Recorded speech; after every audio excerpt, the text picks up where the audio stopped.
তো ফরাজমান পক্ষ থেকে সবাইকে জানাই আন্তরিক শুভেচ্ছা এবং স্বাগতম। তো আজকে দেখব এই সপ্তাহে গোল্ড মার্কেট কী হবে, কোন পজিশনে আমরা এন্ট্রি নেব এবং কোথায় আমরা এসএল বসিয়ে দিলে আমাদের লসের পরিমাণটা কম আসবে।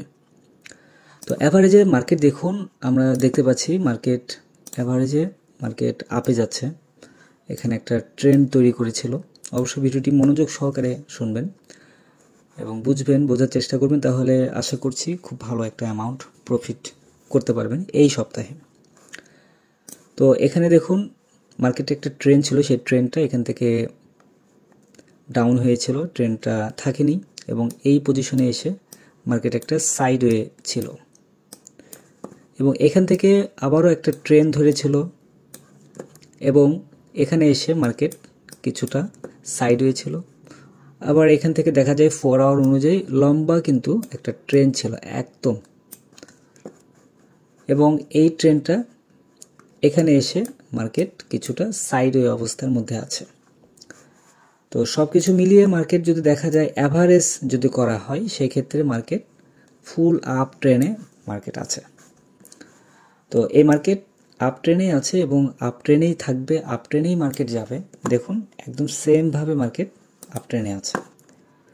তো সবার মনে একটাই প্রশ্ন যে গোল্ড মার্কেট অ্যাকচুয়ালি কত দূর পর্যন্ত মার্কেট যেতে পারে। তো বেশ কিছুদিন আগে আমি আপনাদের সাথে শেয়ার করেছিলাম মার্কেট 3000-এ হিট করবে। তো 3000-এ হিট করে অলরেডি মার্কেট পার হয়েছে। তারপরে বলেছিলাম মার্কেট 3400-তে হিট করবে, সেটাও মার্কেট পার হয়েছে। তো আজকে আমি বলছি মার্কেট আজ হোক, 2 দিন পর হোক, 1 মাস পর হোক বা 2 মাস পর হোক, মার্কেট 3700-তে মার্কেট যাবে।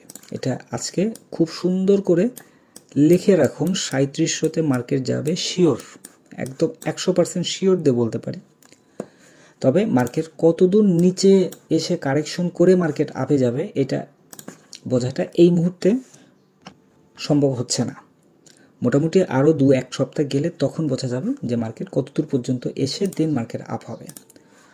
তো যেটাই হোক না কেন মার্কেট আপ হবে, তবে মার্কেট ডাউন হয়ে দেন মার্কেট আপ হবে। তো এখান থেকে যদি আমরা মুভিং অ্যাভারেজ সেট করি 200 মুভিং অ্যাভারেজ, তাহলে দেখুন 4 আওয়ার অনুযায়ী মার্কেট এই মুভিং অ্যাভারেজে বারবার বাড়ি দিয়ে এই যে এখানে দেখুন টাচ করে মার্কেট আপে গিয়েছে, আবার এখানে এসে টাচ করে মার্কেট আপে গিয়েছে। এদিকে অনেক লম্বা ছিল, মানে গ্যাপটা ছিল অনেক বেশি, মার্কেটের যেই বাইয়ের প্রেশারটা এই প্রেশারটা অনেক বেশি ছিল, যার কারণে এদিকে আসেনি। তো এখানে এসে কিন্তু সেম জিনিসটাই হয়েছে। আর এই যে এখানে যে আপনারা দেখতে পাচ্ছেন মার্কেট ডাউনে আসছে, এসে আবার আপে গিয়েছে। এখানে কিছু কিছু পজিশন আছে, যে পজিশনগুলোতে দেখা যায় যে সাপোর্ট থাকে, খুব স্ট্রং সাপোর্ট থাকে। আবার এমন এমন নিউজ আছে, নিউজ আসার কারণে মার্কেট কিছু কিছু জায়গায় ফল্ট করে দেন মার্কেট উপরে উঠে চলে যায়। তো এই যে এভাবে মার্কেট আপে যাচ্ছে। তো এখন বর্তমানে যে অবস্থাতে আছে এটা একটা 4 আওয়ার অনুযায়ী এটা একটা সাইডওয়ে মার্কেটের মধ্যে আছে, এখান থেকে মার্কেট ডাউনে চলে আসছে। তো এখন মার্কেট এই সপ্তাহে যেটা করবে, আমি অবশ্যই বলে দেবো যে কোন পজিশনে আপনারা এসএলটা বসাবেন এবং সেই এসএলটা কোথায় হবে এবং কোন জায়গায় গিয়ে আপনারা ক্লোজ করবেন, বাই এন্ট্রি নেবেন কোথায় বা সেল এন্ট্রি কোথায় নেওয়া ঠিক হবে, সেটা আমি পরে বলছি। তো এখন মার্কেট এই যে এখানে দেখুন কতগুলো এখানে 4 আওয়ার ক্যান্ডেল তৈরি হয়েছে, এখানে একটা ক্যান্ডেল কিন্তু ডাউন কোনো ক্যান্ডেল তৈরি হয়নি। এখানে যতগুলো ক্যান্ডেল আছে সবগুলো ক্যান্ডেল আপ ক্যান্ডেল তৈরি হয়েছে। তো এরপর এখানে আপ ক্যান্ডেল তৈরি হয়েছে, আবার ডাউন ক্যান্ডেল তৈরি হয়েছে, মানে এখানে একটা সাইডওয়ে মধ্যে আছে মার্কেট।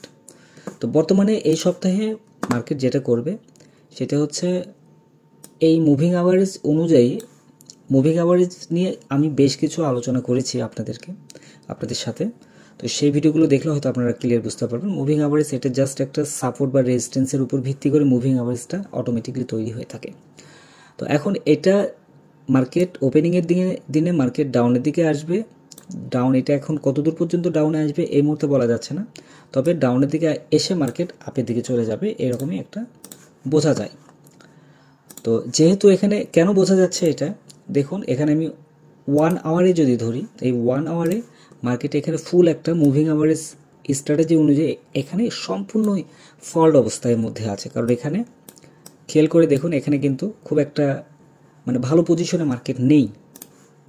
আচ্ছা, এরপর দেখা যায় যে 30 মিনিট ক্যান্ডেল অনুযায়ী যদি দেখি, তাহলে এখানে কিন্তু একদম সেম অবস্থাটা হয়ে আছে, এখানে একদম সেম, মানে এখানে এই মুভিং অ্যাভারেজ স্ট্র্যাটেজিটা একদম এখানে কাজ করে নাই, মানে ফুল একটা সমস্যার মধ্যে এখানে দেখা যাচ্ছে। এরপর যদি আমরা 15 মিনিট ক্যান্ডেল অনুযায়ী দেখি, এখানেও কিছুটা সেম অবস্থার মধ্যেই আছে, তার মানে মার্কেট খুব একটা ভয়াবহ পরিস্থিতির মধ্যে আছে। তো এর সাথে যদি আমি এখানে যেহেতু 200 মুভিং অ্যাভারেজ আছে, এর সঙ্গে আমি জাস্ট একটা মুভিং অ্যাভারেজ সেট করি এখানে, সেটি হচ্ছে মার্কেটের 150 মুভিং অ্যাভারেজ এক্সপোনেনশিয়াল, এটা আপনারা জানেন। তো এটা যদি আমি সেট করি তাহলে আরও সুন্দর করে কিন্তু এখানে বোঝা যায়। দেখুন এখানে ক্রসিং হয়েছে, মার্কেট আপে চলে গেছে, এবং এখানে ক্রসিং হয়েছে, মার্কেট ডাউনের দিকে চলে আসছে। এবং এই পজিশনে এখন যদি ক্রসিং হয়, এখানে কয়েকটা ক্যান্ডেল এখানে তৈরি হতে হবে। এখানে যদি ক্রসিং এইভাবে হয়ে যায়, এখানে এইভাবে হয়ে গেলে দেন মার্কেট দেখা যাবে এই উপরে উঠে মার্কেট নিচের দিকে চলে আসছে। তবে নিচে আসলে আবার ওই যে 4 আওয়ার অনুযায়ী যেই ক্যান্ডেলটা আছে মুভিং অ্যাভারেজ, সেখানে বাড়ি দিয়ে মার্কেট উপরে যাবে। তো এত পেরেশানি আমরা আসলে নিব না, মূলত হচ্ছে মার্কেট আপেই যাবে, বাট কতদূর নিচে আসবে এটা ব্যাকআপটা আমাদের দিতে হবে। তো আমি এখানে কয়েকটা পয়েন্ট আমি এখানে করে রেখেছি এই সপ্তাহের জন্য। যদি 32-74 এটাকে যদি ভাঙে তাহলে মার্কেট আরও নিচে চলে যাবে, এটা একদম শিওর থাকেন। 31-এর ঘরে মার্কেট যাবে, দেন মার্কেট ব্যাক করবে। 31 আপনার এখানে দেখাই আমি, 31 ঘর বলতে এখানে আছে 32। তো এটাকেও ভাঙবে, এটা ভেঙে মার্কেট আরও নিচে যাবে, সেটা 31-60 পর্যন্ত মার্কেট যেতে পারে। তো 31-60-এ আসার পরে দেন মার্কেট হয়তো উপরে উঠে চলে যাবে। তো এই সপ্তাহে মূলত মার্কেট সাইডওয়ের মধ্যেই থাকার সম্ভাবনাটা খুব বেশি। তো এখন এখানে আমি কয়েকটা পয়েন্ট এখানে ধরেছি, সেটি হচ্ছে মার্কেট এখান থেকে মার্কেট উঠে যেতে পারে, আর যদি 33-20 এটাকে পার করে মার্কেট আরও নিচে চলে যাবে, এটা 32-74 পর্যন্ত মার্কেট একটা চান্স আছে, এখান থেকে মার্কেট দেন আপ হবে। আর এখান থেকে মার্কেট উপরে উঠে যাওয়ার চান্স আছে, যদি এখান থেকে মার্কেট উপরে উঠে যায়, এখানে এই যে 33-70-এর যেই রেজিস্ট্যান্স যে লেভেলটা আছে, এই রেজিস্ট্যান্স লেভেলটা পার করে মার্কেট আরও উপরে চলে যাবে। তো এর মধ্যে একটা সীমাবদ্ধতার মধ্যে থাকবে, আর যদি এটাকে ভাঙে মার্কেট একদম নিচের দিকে চলে আসবে। তো এখন আমরা দেখব যে আমাদের কোন পজিশনে আমাদের এসএল ব্যবহার করলে আমাদের লাভের পরিমাণটা বেশি আসবে এবং লসের পরিমাণটা কম আসবে। তো এখন এখানে দেখুন, এখানে একটা সাইডওয়ে এখানে ছিল মার্কেট, এখানে একটা সাইডওয়ে অবস্থার মধ্যে ছিল, এবং সেমভাবে কিন্তু এখানে একটা ট্রেন্ড তৈরি করার চেষ্টা করছে। এখানে 15 মিনিটের যে একটা ট্রেন্ড, সেই ট্রেন্ডটা তৈরি করার চেষ্টা করেছিল, কিন্তু এই ট্রেন্ডটা ভেঙে আপ ট্রেন্ড থেকে মার্কেট নিচের দিকে চলে আসছে। তো এটা ভাঙার চান্সটা একটু বেশি আছে, মার্কেট নিচের দিকে চলে আসবে। তো আরও আপডেট, অ্যাকচুয়ালি একদিনে তো সবগুলো আপডেট পাওয়া যায় না, আপনারা অবশ্যই টেলিগ্রাম চ্যানেলে জয়েন করবেন। যদি টেলিগ্রামে জয়েন করেন দেন মার্কেটের যে রানিং আপডেটটা, এই আপডেটটা আপনারা পেয়ে যাবেন, যদি ফরেক্স ট্রেডিংয়ের সঙ্গে আপনারা সংযুক্ত থাকেন। তো এখন আমাদের এসএল বাই পজিশনে যদি আমরা দেই, সেই ক্ষেত্রে এসএল পজিশনটা হবে আমাদের এখানে 33-15-তে আমরা এসএল ব্যবহার করব, অথবা 17 বা 16-তে ব্যবহার করতে পারি, মানে এখানে যে সাপোর্ট জোন যেটা আছে, এই সাপোর্ট জোনের নিচে। এরপর আমরা এসএল ব্যবহার করতে পারি, সেটি হচ্ছে 32-70-এ আমরা এসএলটা ব্যবহার করতে পারি, সেটা হচ্ছে একদম এই যে নিচের যেই জোনটা আছে, এই জোনের নিচে।